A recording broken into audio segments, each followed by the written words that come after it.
ভগবান কৃষ্ণ যেদিন পাপী হয়েছিল, অপরাধী মানে মহা পাপ করেছিল কৃষ্ণ, মানে ভাবতে পারছো শুধু আপনারা আমরা পাপ করি না, আমার বেটা কৃষ্ণ পাপ করে। পাপ করেছিল, কি পাপ না অরিষ্টাসুরকে বধ করেছিল, মানে একটা অসুরকে বধ করেছিল। হ্যাঁ, আর এই অসুরটা কি করেছিল জানো, কৃষ্ণের গাভীগুলো ছিল ধবলি, শ্যামলী, কালী, কমলী, মঙ্গলী, আর এদেরই ভিতরে ওই অরিষ্টাসুর একটা গোমাতার রূপ ধারণ করে প্রবেশ করেছে। কিন্তু কৃষ্ণ চিনল কি করে যে ওটা অসুর? সবার মধ্যে মিলে আছে তো চিনতে পারবে না, কিন্তু কৃষ্ণ চিনল কি করে? প্রত্যেকটা গাভী চলছে, প্রত্যেকটা গাভীর ছায়া পড়ছে মাটিতে, কিন্তু অরিষ্টাসুরের ছায়া মাটিতে পড়ছে না। তখনই কি করেছিল কৃষ্ণ, ওই গাভীটাকে নিয়ে বনবন করে তিনবার একেবারে ঘুরিয়ে মাটিতে আছাড় দিয়ে শত্রুতা করে এসেছিল কৃষ্ণকে মারবে বলে, কিন্তু কৃষ্ণ মারলো, মেরে বাবা সেই গরুর পায়ের খুরটা, মানে যেটাকে বলছে গোষ্পদ, ওই গোষ্পদের চিহ্নটা ভগবান চরণে রেখে দিয়েছে। ভগবান বলছে ভক্ত যদি ভক্তি দিয়ে ডাকে তাকে আমি হৃদয়ে জায়গা দিই, আর ভক্ত যদি শত্রুতা দিয়ে ডাকে তাকে আমি আমার চরণ ছাড়া করি না। অরিষ্টাসুর মারতে এলো, তবু কিন্তু বাবা তার ওই গোমাতার পায়ের খুরের চিহ্নটা ভগবানের চরণের তলায় রেখে দিয়েছে। কিন্তু রেখে দিলে কি হবে? রাধারানী গোবিন্দকে বলেছিল, বধূ তুমি হলে মহাপাপী। রাধে, এটা তুমি কি বলছো? আমি কেন পাপ করব? আরে ওটা তো আমার গরুর মধ্যে কেউ নয়, ও তো অরিষ্টাসুর, অসুর, ওই যে গরুর রূপ ধরেছিল। তখন আমার রাধারানী বলছে যে দেখো বধূ, সে অসুর হোক আর যাই হোক, গাভী হয়েছে তো, আর ওকে যখন মেরেছো তুমি গোহত্যা করেছো, আর গোহত্যা করে তোমার সর্বশরীরটা পাপী হয়ে গেছে। রাধে গো, ও গো রাধে গো, তুমি আমার করুণাময়ী, প্রেমময়ী, মানময়ী রাধে, প্রেমময়ী রাধে। তাহলে বলে দাও আমি পাপ থেকে মুক্তি পাবো কি করে? রাধারানী বলেছিল, বধূ গো, ও গো বধূ গো, তোমাকে 12 বছর তীর্থে কাটাতে হবে, আর 12 বছর তীর্থে তীর্থে ঘুরে তোমাকে প্রত্যেকটা তীর্থে স্নান করতে হবে, আর প্রত্যেকটা তীর্থে যদি তুমি স্নান করতে পারো তাহলে তুমি পবিত্র হতে পারবে। গোবিন্দ আমার হেসে বলেছিল, রাধে তোমার কি মাথার গন্ডগোল হয়েছে? ওগো প্রেমময়ী রাধে, ওগো প্রেমময়ী রাধে,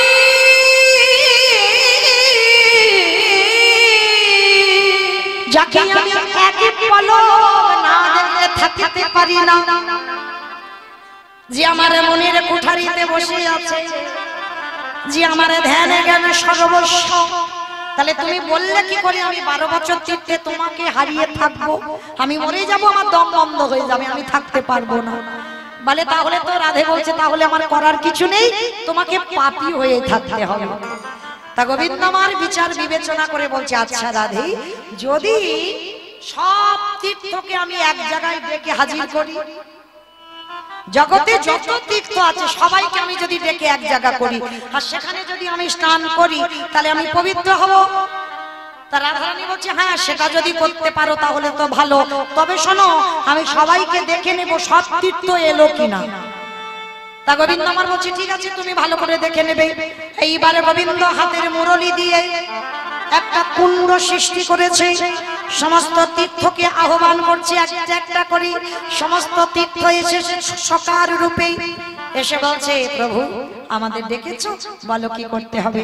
দেখো আমার বিনোদিনী বলছে আমি নাকি মহাপাপ করেছি অরিষ্টাসুরকে মেরে, তাই এই কুণ্ড করেছি, তোমরা সবাই জল হয়ে এই কুণ্ডের ভিতরে যাও, আর যদি কুণ্ডের ভিতরে যেতে পারো তাহলে ওই কুণ্ডে আমি স্নান করলে আমি পবিত্র হব। বলে প্রভু এটা তো উত্তম কথা, সবাই জল হয়ে কুণ্ডের ভিতরে প্রবেশ করেছে। গোবিন্দ আমার কুণ্ডে স্নান করেছে, ওইটা হলো শ্যামকুণ্ড। স্নান করেছে, স্নান করে উঠে রাধারানীর চরণে গিয়ে প্রণাম করে বলছে, রাধে এবার আমি পাপ থেকে মুক্ত। বলে না, এখনো ছোবে না আমার, এখনো তোমার অঙ্গে একটু পাপ লেগে আছে। হাই ভগবান, আমি সব তীর্থকে তো ডাকলাম, আমি তো স্নান করলাম, এখনো আমি অপবিত্র বলে? হ্যাঁ, কারণ তুমি অপবিত্র কেন জানো? তোমার কোন তীর্থই তো এখন পবিত্র নয়। তীর্থ পবিত্র নয় বলে না, তীর্থ তখনই পবিত্র হয় যদি কোন তীর্থ রাধা চরণ পরশে পায়। কি গো মাইরা, তুমি যদি সরাসরি গোবিন্দ ভজন করো না, আমার গোবিন্দ এমন একটা ছেলে, ও চিত্রগুপ্ত বিচিত্রগুপ্তকে ডেকে বলবে, খাতাটা খোলো তো, ভক্ত যে আমার চরণ শরণাপন্ন হলো ও কি কি পাপ করেছিল, খাতা খুলে দেখবে, তবে তোমার চরণে ঠাঁই দেবে, না হলে তো নয়। কিন্তু যদি কেউ রাধা চরণ ধরতে পারি, আমার রাধা রানী চিত্রগুপ্ত আর বিচিত্রগুপ্তকে ডেকে বলবে না যে ওর পাপ পুণ্যটা ভালো করে দেখো, তবে ওর চরণে ঠাই দেব। যদি একবার রাধা চরণে কেউ ধরতে পারি, ও কই অচিরে কৃষ্ণ প্রাপ্তি হইব, ওই রাধা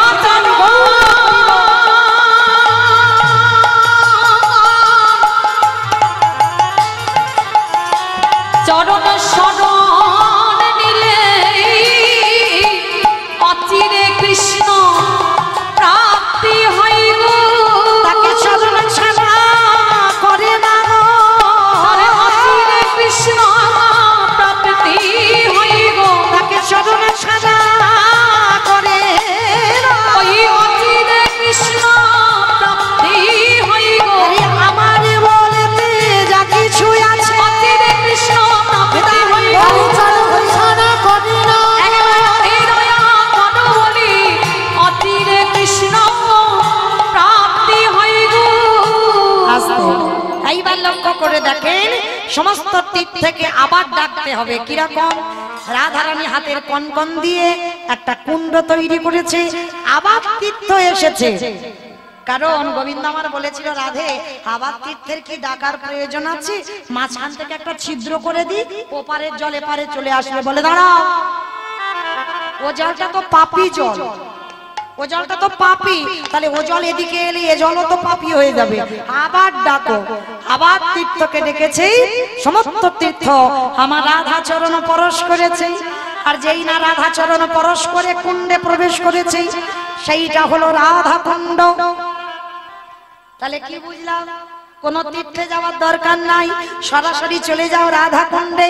যদি একবার স্নান করতে পারো, সে রাত 12টা হোক, রাত 10টা হোক, সকাল 6টা হোক, যখনই ডুববে, তোমার যদি জীবনে কোনো পাপ থাকে, তুমি সকল পাপ থেকে তুমি মুক্তি পেয়ে যাবে।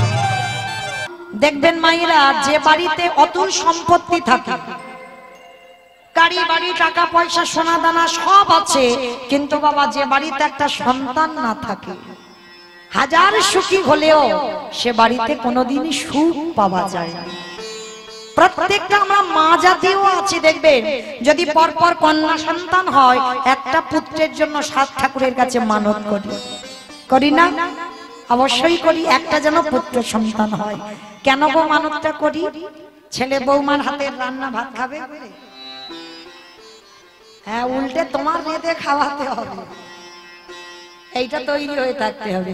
তাহলে কি ছেলে মুখে আগুন দেবে? না। ছেলে পিণ্ড দেবে? না। তাহলে ছেলে কেন?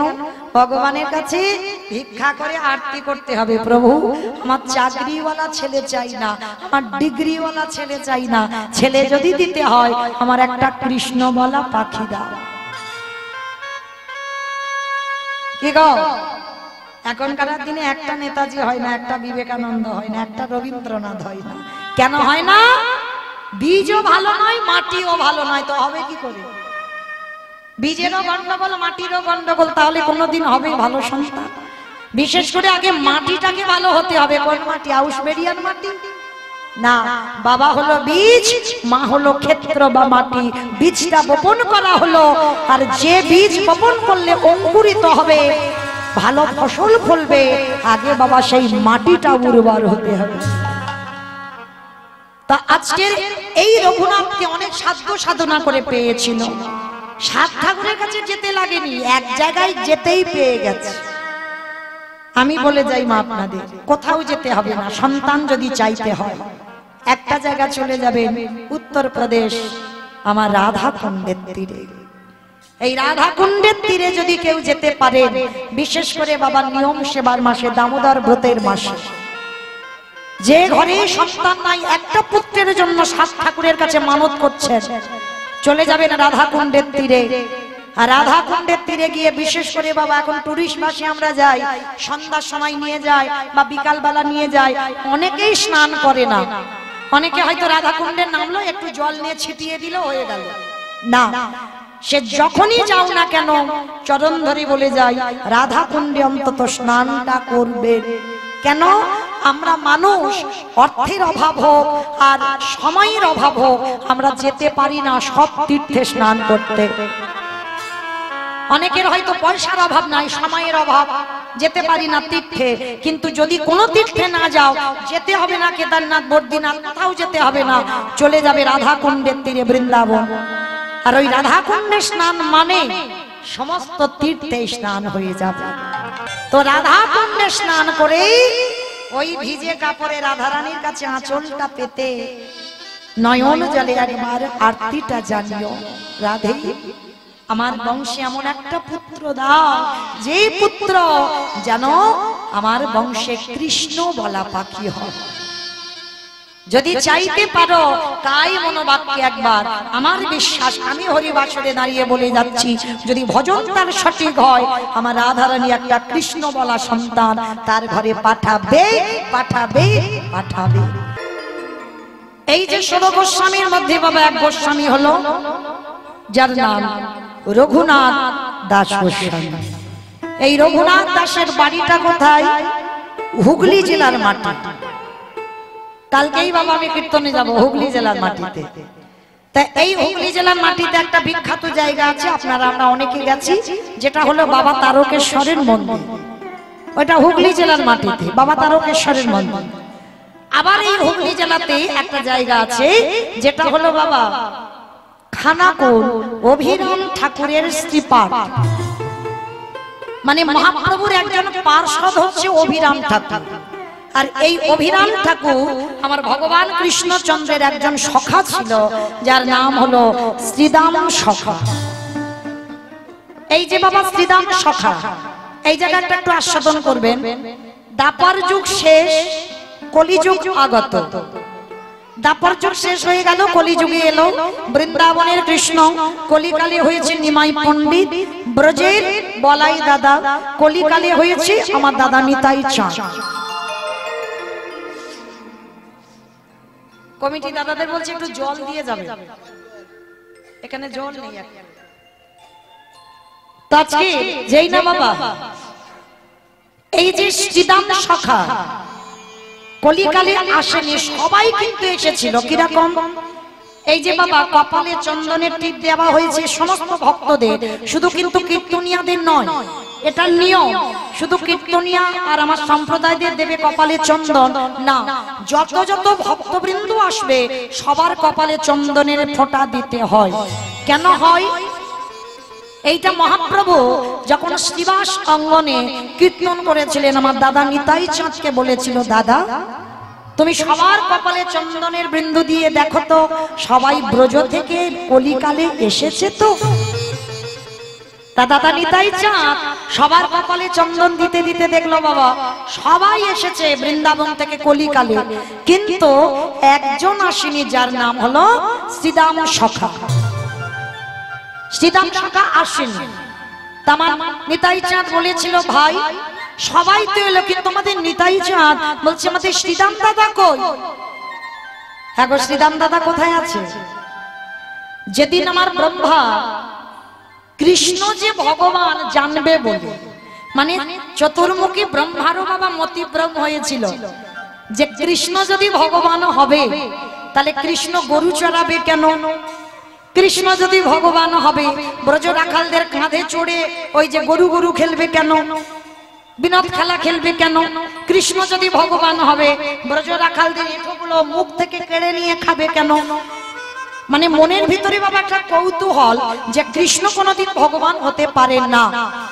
আর এই কৌতূহলটা জানাবার জন্য, কৃষ্ণকে বুঝবার জন্য, কৃষ্ণের যত গরু বাছুর, কৃষ্ণের যত বন্ধু আমার ব্রহ্মা চুরি করেছিল।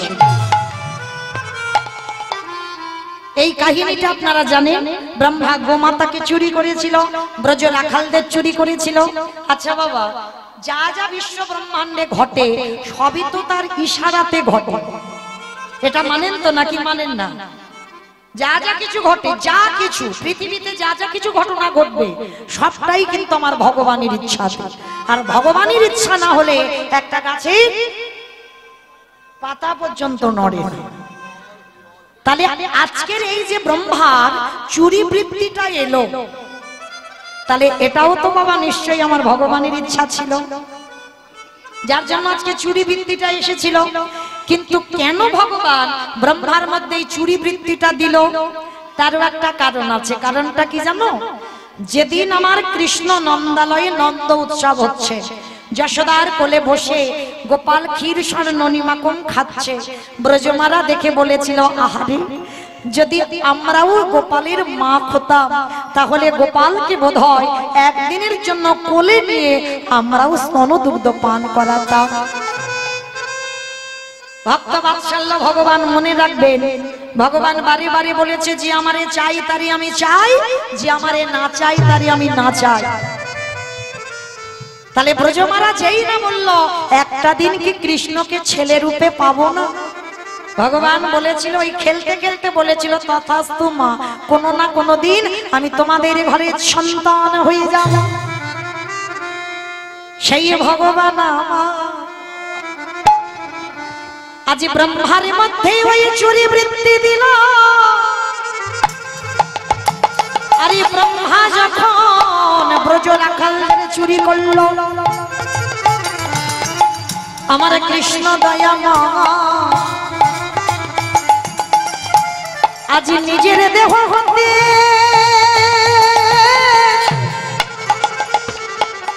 শ্রীদামা সুদামা নাম বসুদামা মধুমঙ্গলের রূপ ধারণ করলো। ধবলি শ্যামলি কালী কমলি হলো, মানে গোমাতাও হয়েছে কৃষ্ণ। আরে ভগবান ওই রাখালেদের রূপে ধরে আমার ব্রজ মায়ের কোলে বসে আজ ক্ষীরি স্বর্ণনি মাখন সেবা করে আমার ভগবান।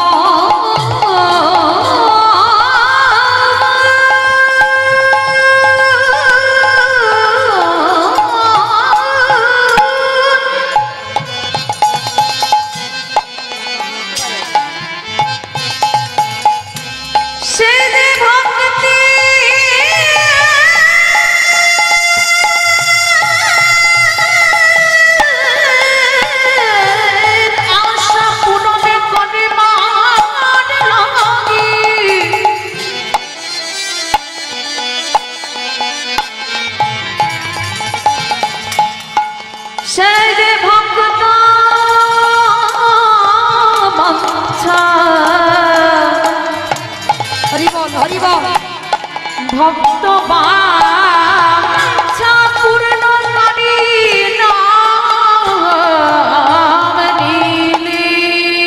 আস্তে ব্রজ রাখাল হয়েছে, যে যার মার কোলে বসে ক্ষীর স্বর্ণবনি মাখন সেবা করেছে, ভক্তের মনোবাসনা পূর্ণ হলো। আর এদিকে ব্রহ্মার দর্প চূর্ণ করা হলো। এইবার পরের দিনে আমার গোবিন্দ ওই যে রাখালদের ব্রহ্মা চুরি করে রেখেছিল, পরের দিন সবাইকে ডেকেছিল, কিন্তু বাবা শ্রীদাম দাদাকে ডাকেনি, ভুলে গেছে। আর শ্রীদাম দাদা মনে মনে চিন্তা করলো, কানাই তুই সবার নাম ধরে ডাকলি কিন্তু আমায় ডাকলি না। আর আমিও প্রতিজ্ঞা করলাম, মরেও যদি যাই এই গুহার মধ্যে আমি বসে থাকবো, যতদিন না তুই আমায় ডাকবি ততদিন এই গুহা থেকে আমি বার হব না। বসে আছে গুহার মধ্যে। আর শ্রীদাম সখা বসে থাকতে থাকতে বাবা বৃন্দাবন শেষ, দাপার যুগ শেষ, এসে গেল কলিযুগ। সবাই ভগবান যে যারকে সঙ্গে নিয়ে চলে এসেছে। আর যেই না দেখেছে কপালে চন্দন দিতে গিয়ে শ্রীদাম আসে, ভগবানের মাথায় হাত পড়ে গেছে। দাদা সর্বনাশ, সেই ব্রহ্মা রাখাল চুরি করেছিল, আমি সবাইকে ডেকেছি কিন্তু শ্রীদাম দাদাকে তো ডাকিনি। দাদা তুমি এক্ষুনি ব্রজে যাও। নিতাই চাঁদ ছুটে গেল ওই বৃন্দাবনে গিরি গোবর্ধনের পর্বতের কাছে। আর গিরি গোবর্ধনের কাছে একটা গুহা আছে, যে গুহাটার নাম হলো ধোকা গুহা। কেন? কৃষ্ণ ধোকা দিয়েছিল, শ্রীরামকে ডাকেনি, ওই জন্য গুহাটার নাম হলো ধোকা গুহা। এইবার পাথরটা সামনে ঢাকা দেওয়া আছে। এইবার নিতাই চাঁদ শুনতে পাচ্ছে কে যেন ভিতরে বসে কৃষ্ণ কৃষ্ণ কৃষ্ণ কৃষ্ণ কৃষ্ণ কৃষ্ণ কৃষ্ণকে কৃষ্ণ কৃষ্ণ কৃষ্ণ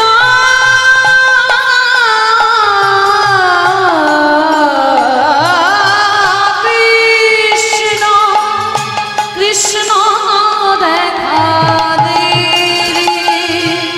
নিতাই চাঁদ তাড়াতাড়ি করে পাথরটা সরিয়ে বাবা দেখে না ইহা বড় একটা লম্বা লোক বসে আছে। কেন? সত্যযুগের মানুষ 21 হাত, যে যার হাতে 21 হাত সত্যযুগে। ত্রেতা যুগের মানুষ হচ্ছে 14 হাত, দাপরের মানুষ হচ্ছে 7 হাত, আর কলির মানুষ হচ্ছে যে যার হাতের 3.5 হাত। তাহলে নিতাই চাঁদ 3.5 হাত, আর শ্রীদাম দাদা তো এখনই জন্ম নেয়নি, এখনো সেই দাপরেতে আছে, তার মানে 7 হাত মানুষ। তা নিতাই চাঁদ যেই না হাত ধরে টেনে বের করেছে বাবা, নিতাই চাঁদ যেন শ্রীদাম দাদার কাছে বেটে হয়ে গেছে। মানে একটা ছোট ছেলে দাঁড়িয়ে আছে, আর 7 হাত লম্বা শ্রীদাম সখা। নিতাই চাঁদ যেই না তাকাচ্ছে, ওরে বাবা এত লম্বা লোক। মনে পড়ে গেল ওটা তো দাপর যুগে এখন আসি, এ তো ফিরে এখনো আসেনি। আমার শ্রীদাম দাদা বলছে এই যে তুমি কে? তোমাকে তো কোনোদিন আমি দেখিনি, আর কেন বা তুমি গুহা থেকে আমার টেনে বের করলে? সে কি রে শ্রীদাম, আমায় চিনতে পারছিস না? আমি হলাম তোর বলাই দাদা। ওমা, তুমি আমার বলাই দাদা, তাই এইটুকু হয়ে গেলে কেন? মানে আরে বোকা, এটা তো বৃন্দাবন দাপর যুগ নয়, এটা কলি যুগ। আমি ব্রজের বলাই ছিলাম, আর কলিকালে আমি নিতাই চাঁদ হয়েছি। ও, তা তুই যদি আমার নিতাই চাঁদ হলে, তাহলে আমার কানাই কই? কানাই কই জানিস? শোন, কানাই কোথায় আছে জানিস? এসেছে ব্রজের বাঁকা, কালো সখা দেখবি। আমার উলু কই দাও একটু।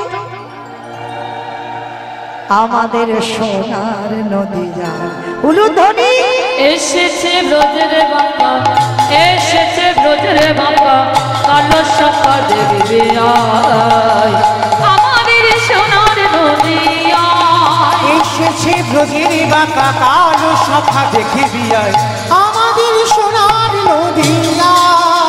এসেছে ব্রজের বাঁকা, এসেছে ব্রজের বাঁকা, কালো সখা দেখবি আয়, আমাদের সোনার নদী আয়। ও তার কালো বরণ নাই, ও তার কালো বরণ নাই, ও তার কালো বরণ নাই, কালো বরণ নাই। ও যে রাহি অঙ্গে অঙ্গ দিয়ে গৌর হলো তার। একেবারে দেখে যা, দেখে যা,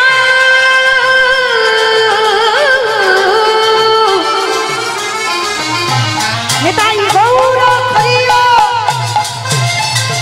আমার প্রাণের গোড়ার ভাব দেখে যা,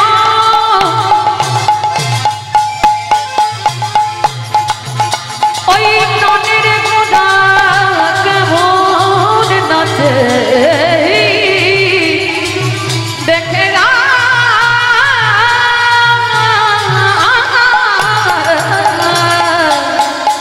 ও তার কালো বরণ নাই, তাই অঙ্গে অঙ্গ দিয়ে গৌর হলো তাই।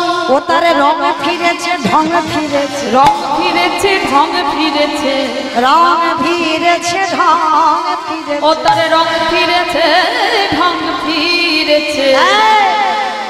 তারে এখন চেনা দায়, আমাদের সোনার নদী আয়।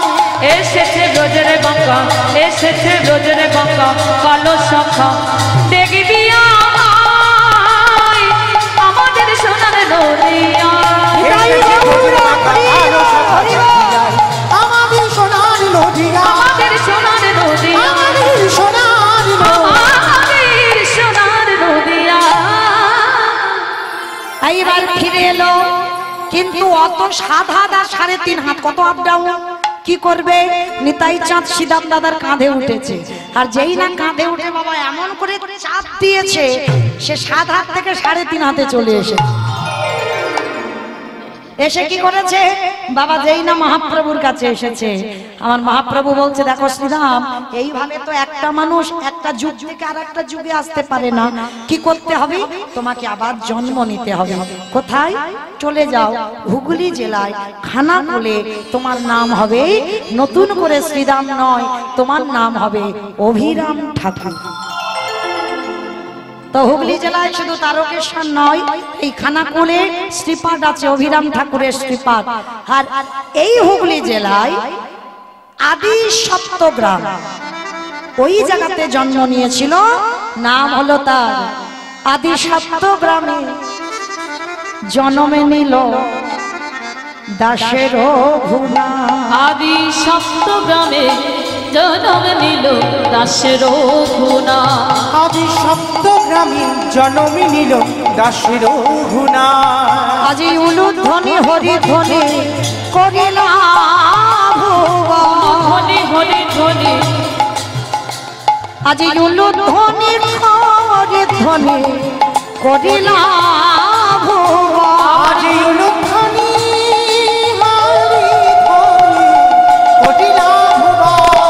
উলুধ্বনি হরিধ্বনি করিলা। ঢাকে বাজে ঢোলকে বাজে মাদলেরই রোল। ঢাকে বাজে ঢোলক বাজে মাদলেরই বোল। ঢাকে বাজে ঢোলকে বাজে মাদলেরই রোল। ঢাকে বাজে ঢোলক বাজে মাদলেরই বোল। ওই না পাড়া প্রতিবেশীগণ আনন্দিত মন। পাড়া প্রতিবেশী নদের আনন্দিত মন। তাদের আনন্দ যার ধরে না, দেখো আনন্দ ধনে না, আনন্দ যার ধরে না। আজ আনন্দ ধনে না, ভক্তির জন্মেতে আনন্দ ধরে না। ওই ভক্তির জন্ম দেখে আনন্দ ধনে না। শুভ দিন শুভক্ষণ শুভ লগ্নে এই আদি সপ্তগ্রামের মাটিতে ওই হিরণ্য দাসের গোবর্ধন ওই হিরণ্য দাসের ঔরসে নয়, গোবর্ধন দাসের ঔরসে জন্ম নিল আমার রঘুনাথ দাস। তবে বাবা অনেক সাধ্য সাধনা করে ছেলেটাকে পাওয়া, এ যেমন তেমন ছেলে নয়। এইবার লক্ষ্য করে দেখেন, সেই রাধা কুণ্ডের তীরে হিরণ্য দাস আর গোবর্ধন দাসেরা 2 ভাই, মানে এদের 2 ভাইয়ের এত মিল, ঠিক রাম লক্ষ্মণ ভরত শত্রুঘ্নর যেমন মিল, রামের কথা বললেই লক্ষ্মণের কথা এসে যায়, ঠিক এই রকম এই হিরণ্য দাস আর গোবর্ধন দাস এরা 2 ভাইয়ের এই রকম ব্যবহার ছিল। তা 2 ভাই কাছে রাধা কুণ্ডের তীরে রাধা রানীর কাছে ভিক্ষা করে চেয়েছিল। হিরণ্য দাস নয়, গোবর্ধন দাসের ঔরসে এসেছিল। আজকেই নাম হলো তার রঘুনাথ দাস। কিন্তু রঘুনাথ দাস ছোটবেলায় থেকে বাবা বৈরাগ্য ভাব। বৈরাগ্য ভাব মানে আমার বৈরাগ্য মানে কি? সংসার ধর্ম ত্যাগ করে চলে যাবে সন্ন্যাসিনী? না, কলিযুগে ওটা নিষেধ। কলিযুগে সন্ন্যাস নয়, তাহলে সংসারে থেকে বৈরাগী হতে হবে। কিরকম বাবা? যেদিন তোমার জিহবার লালসা চলে যাবে, রবিবার এলে যে মাংস কষা করতে হবে এই লালসা থাকবে না। কোন রকমের পেটটা ভরার মতো একটু আলু সিদ্ধ অন্ন হলেই হয়ে যাবে। মানে আহামরি যে তরি তরকারি করতে হবে অন্ন ব্যঞ্জন প্রয়োজন নেই, কোন রকমের পেট ভরার মতো। মানে যেদিন তোমার সমস্ত বিষয় থেকে তুমি গুটিয়ে নেবে নিজেকে, মানে আমার একটা তিনতলা বাড়ি করতে হবে, ব্যাংকে টাকা জমাতে হবে, এই যে একটা জিনিস তৈরি করতে হবে, এই যে লালসা এইগুলো থাকবে না। যেদিন তোমার চলে যাবে সেদিন তুমি জানবে তুমি সংসারে থেকে বৈরাগ্য পালন করছো। জিহ্বা লালসা চলে যাবে, কানে শুধুমাত্র কৃষ্ণ কথা হরি কথা ছাড়া আর অন্যান্য কথা শুনবে, কিন্তু কানের ভিতর দিয়ে যাবে না, ও বাইরে থেকে চলে যাবে। সেদিন জানবেন কানের বৈরাগ্য হয়ে গেল। দৃষ্টিশক্তি সাধুগুরু বৈষ্ণব চরণ আর বিগ্রহ দর্শন ছাড়া আর এই চোখে কিছু ভালো লাগবে না। সেদিন তোমার চোখের বৈরাগ্য হয়ে যাবে। যেদিন তোমার অঙ্গ পরশ থেকে চলে যাবে, কেউ পরশ করবে তুমি অনুভব করবে, সেটা যেদিন চলে যাবে সেদিন এই স্পর্শেরও বৈরাগ্য হয়ে যাবে।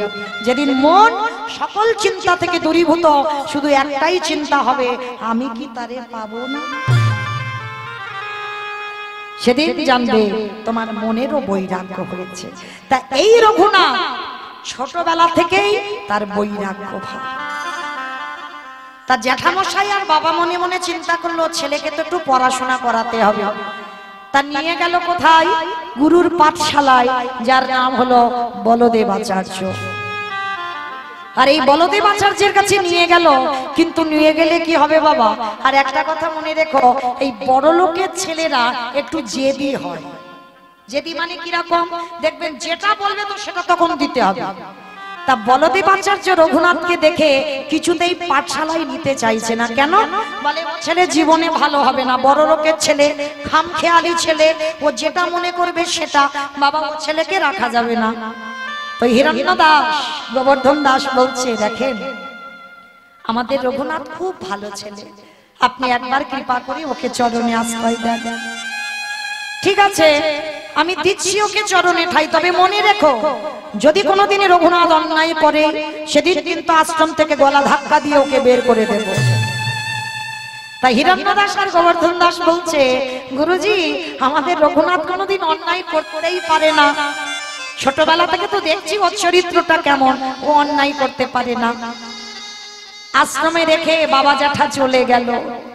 অন্যান্য পড়ুয়ারা তারা সবাই খেলাধুলা করে, হাসি ঠাট্টা করে, কত গল্প গুজব, মারামারি পিটাপিটি করে, কিন্তু রঘুনাথ পাঠশালায় গুরুদেব ভাগবত নিয়ে বসে। রঘুনাথ সবার সামনে, ছোট্ট 5 বছরের রঘুনাথ সবার সামনে বসে থাকে। এই জায়গাটা মায়ের একটু মন প্রাণ দিয়ে আস্বাদন করবে।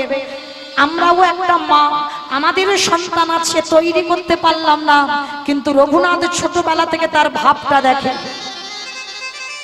5 বছরের রঘুনাথ বসে আছে, ভাগবত পাঠ করছে বলদেবাচার্য গুরুদেব। সমস্ত পড়ুয়ারা কত গল্প করছে, কত হাসি ঠাট্টা মারামারি করছে, আর রঘুনাথ ওই ছোট্ট ছেলে সবার সামনে বসে বসে নয়ন জলে মুখ ভাসিয়ে কাঁদছে।